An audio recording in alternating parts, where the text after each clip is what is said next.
Greetings. Well, I like cats. My parents have had cats for years. I don't have the time, I'm not in the house often enough to have a cat myself, which means the local cats think they have carte blanche to come and crap in my garden. Now, you can try various things. I've tried various things. I've tried this PIR-based ultrasound cat scarer, which this particular model is absolute crap. I've had an older model before this until some idiot kicked it off my garden wall, which was better. But even then, if you have deaf cats or just belligerent cats, they will have a crap right in front of the cat scarer. They just don't give a damn about it.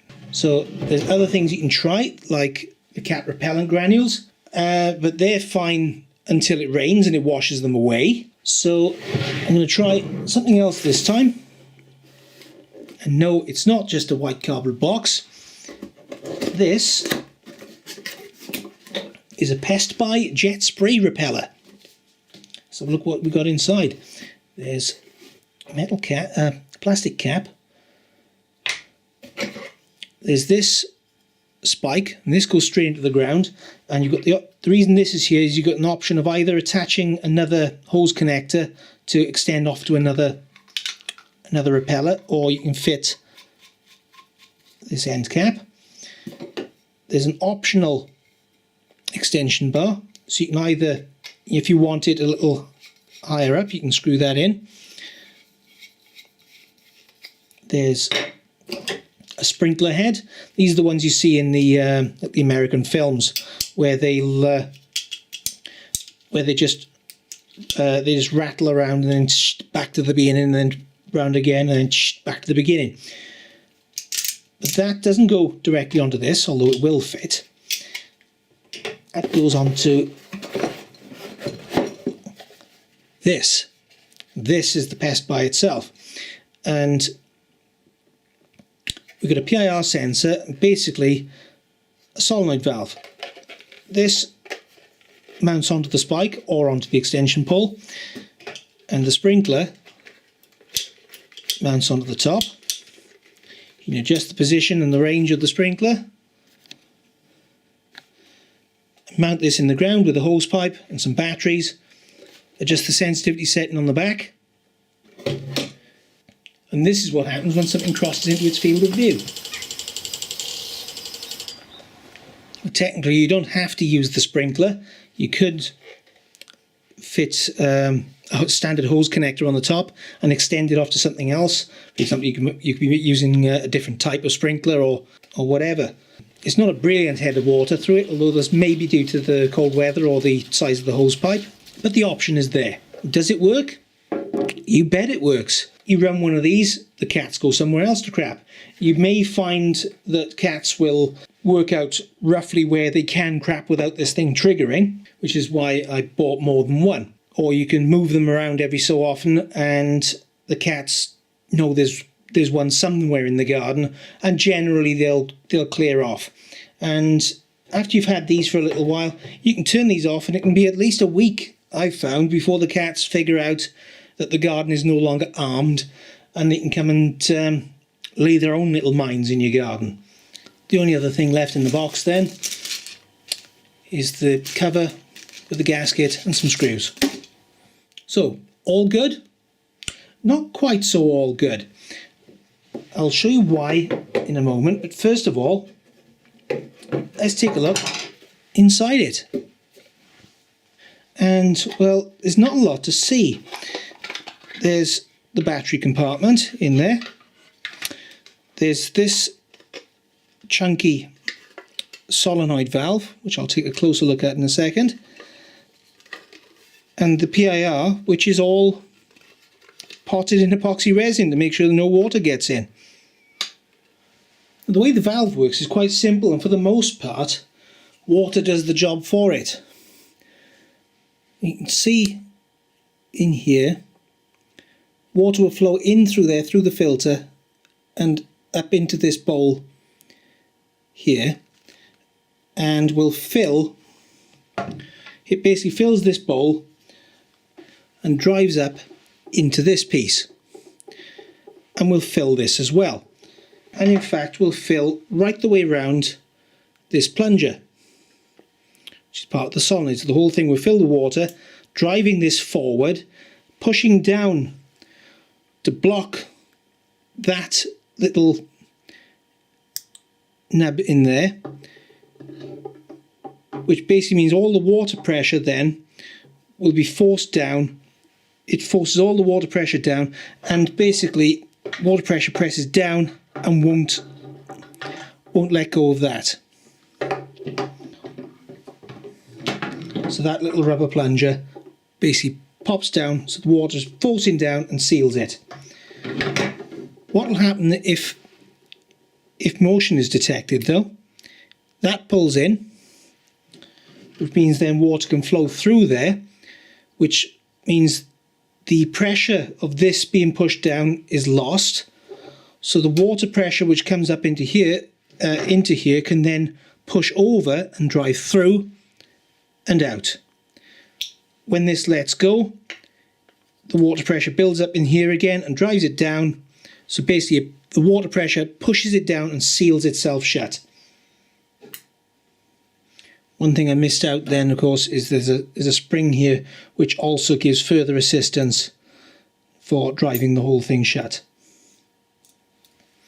In fact, you can see with this chamber, that slot there lines up with this hole here to make sure that water flows in from the inlet and pressurizes the whole thing to drive itself shut.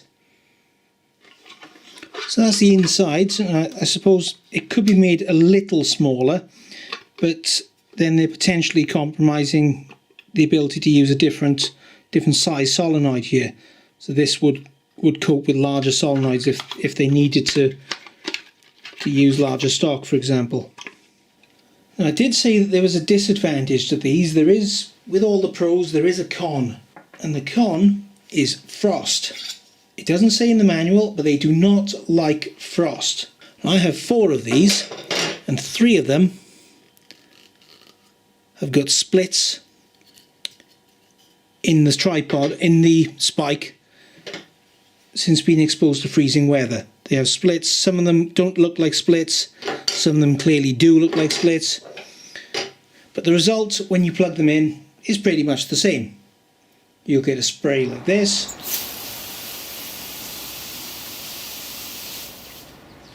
or like this, or like this.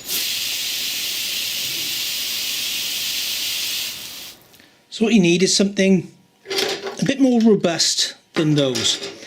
And I've found a solution in 2 separate parts. Firstly, get yourself one of these. This is a Darlac DW340 spike. It does warn on the back that it should be disconnected from the tap prior to freezing weather, but they seem quite robust regardless. It's certainly more being metal, it should be able to handle freezing weather better than these. It's also got this too has a separate connection for expanding onto a second connector. You just screw another one on there. But this has a 1/2 inch female British standard pipe thread, and these also have a female British standard pipe thread. We have a choice here of either 3/4, or this can be taken off, or 1 inch. So to this you can add either one of these, which is 1/2 inch male to 3/4 inch male, or one of these, which is 1/2 inch male to 1 inch male. You may see the Darlacs on sale with one of these, which is a mister head, but unfortunately that thread is not the same thread, so this will not fit one of these. They just do not tighten up. So 3/4 or 1. I've gone for plastic ones with good reason, because when you start to put these in, you will find they get very tight, and obviously if it's metal, you're really going to be struggling to do it up. As it is, you can use a pipe wrench on one of these, Of course, another advantage of this is that you haven't got to use anything to seal the threads because the plastic is tight enough to make a good seal itself. And an advantage of the 1-inch one is that you can mount it slightly closer to the ground.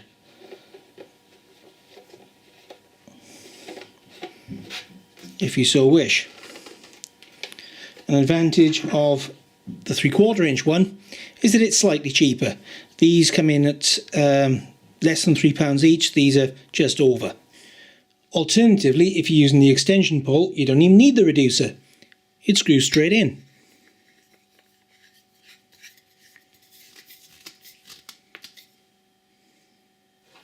But at least what you end up with is a PestBye which will hopefully last a lot longer because it's got this cast section here.